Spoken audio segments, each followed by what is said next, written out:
just explain to us spiritual wellness. Is there something called spiritual intelligence? And is it connected to spiritual wellness? If yes, how? And are there characters in the Bible we can say they were spiritually intelligent, and why? I'll give you two characters, but before I give you those two characters, I think let's define spiritual intelligence. Tafadzo, you would know that there are many kinds of intelligence. So we can talk about IQ, intelligence quotients, which is basically measuring cognitive ability. We can talk about EQ, emotional intelligence, which is basically about emotional understanding.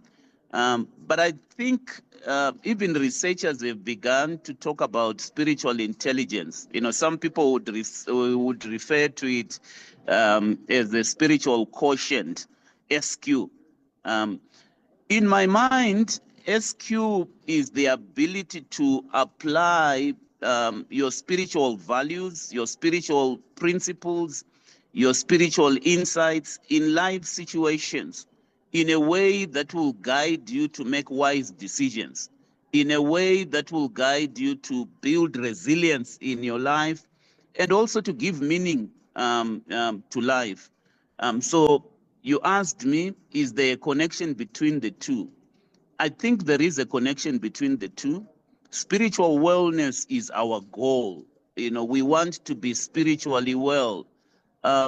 Spiritual intelligence is application of wisdom in life situations. So they are related.